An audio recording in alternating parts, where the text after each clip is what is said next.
Anderson Silva, Tyron Woodley, where do you guys stand on this? And I don't want your opinion on who's going to win the fight. I'm not against your opinion. But that's not what I'm asking. Where do you stand on this? Is this cool? Is this something that you want to see? I love it. But I love it for very different reasons. Anderson Silva is rich. I love a guy that does a sport that he likes. I mean, it just makes me happy for that guy. It doesn't generally work that way. I'm sure you can relate. You probably don't do a job that you love, right? You work to live. You don't live to work. Very common.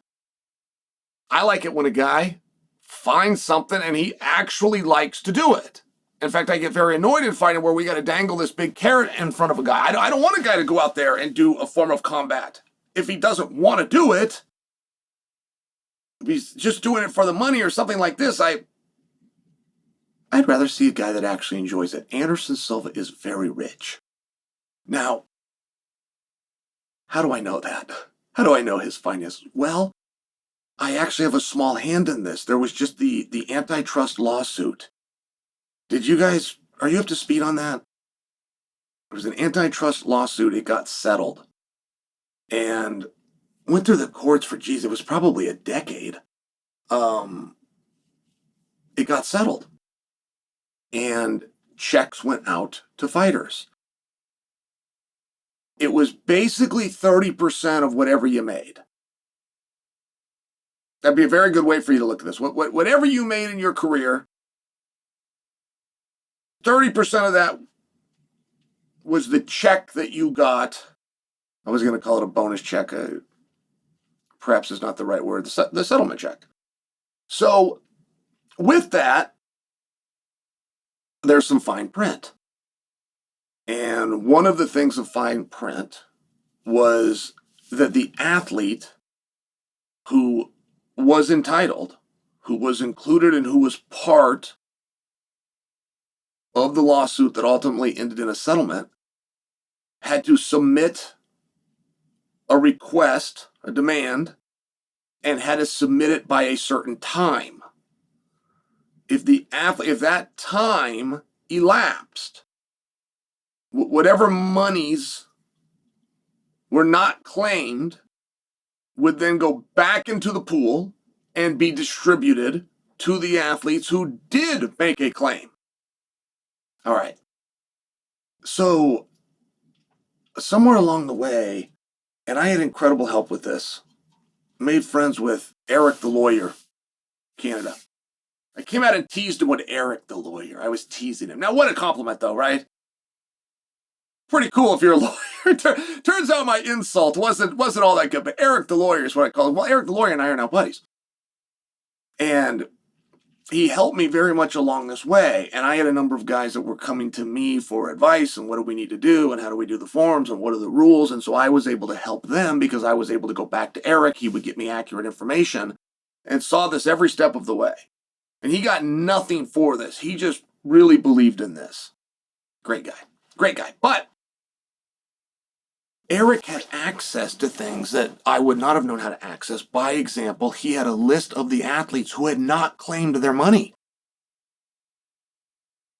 And it was like 4 days. If this isn't done in 4 days, they're ineligible. This has already been decided. This is going to be a hard and fast, that you're not going to come after the fact and they go, oh, hey, no, we got you. We understand that you're a little bit late. Like, no, there's already a mechanism that'll go in. That will then be distributed. Other guys will be entitled to the money that you were entitled. Okay, big deal. Eric gets a hold of me. He says, Chael, Anderson Silva hasn't filed. Now, I don't know Anderson. I have my relationship and my past with him, but I don't have his phone number. He used to live in California, but he's moved back to Brazil. Like, I don't have his address. I couldn't send him a letter. I don't have his email. So, but I do know his manager.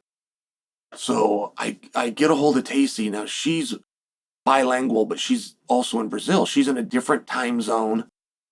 I've got to contact her through WhatsApp. So, that's an app and it's just a thing. And we're down to like 4 days. I'm making the days up. But we're running out of time. And all he's got to do is log in. He's just got to log in and He can get this done pretty quick, but it has to be done. All right, I want credit for it. I want credit. And when I got a hold of Tacy, she didn't know this was going on. Anderson didn't know this was going on. Like, however, and whatever is going in his life in Brazil, this apparently wasn't like covered by the media in Brazil. It wasn't covered tremendously by American media. If I didn't have Eric, and then all the people that came to me, like if we didn't have that contact, it would have been tough to get done. There would have been a lot of guys that were delinquent on the deadline date.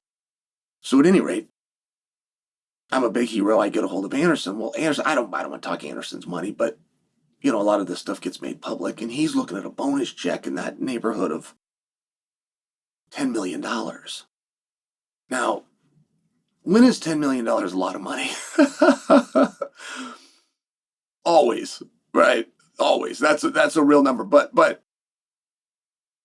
let me ask you a different question. When is $10,000 a lot of money? When you're not expecting it. When you're not owed it. Right? If anybody was to ever be given $10,000, if anybody can relate, you probably had some real heartache. It was probably an inheritance. Somebody probably died. It's a very rare thing that you're ever going to be given $10,000. So now imagine $100,000 or imagine $1 million. Well, now imagine $10 million. So whatever Anderson's situation that I think was a pretty good one, whatever it was, right, when he gets $10 million, it's not like he owes a bunch of bills on that. He was never expecting it.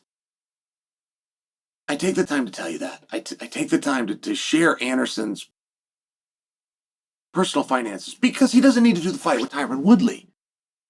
He's getting a few $100,000 for the fight. And Tyron's getting a few $100,000 for the fight. They have an opportunity because of the eyeballs to do very well in the sponsorship side of things, but a little bit of a different conversation. They're doing the fight because they want to. Anderson doesn't have anything personally against Tyron Woodley. Anderson wants to compete.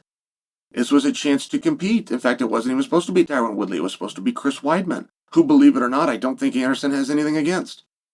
He's got a past with him, and I'm sure he would have liked to have gone out there and gotten a victory, but I don't think that this was like some personal grudge that got him to go do this because it was Chris's name that came out of the hat. I think Anderson just wanted to compete, and they had to find it in a like-minded competitor, which Weidman is. Nobody likes to compete at anything more than Weidman. You will never get him to say no. You could pull out a deck of cards right now. He'll stop what he's doing and play you. Like, he is a crazy competitor. And I like to see that Anderson's doing that same thing. It makes me happy for him. And Tyron's motivations are probably a little bit different. But along that same line, and I'm just wondering, what do you guys think of that? Is there something here? Is this cool? Is that a match you're interested in? The winner of that match, would you like them to draw into another match?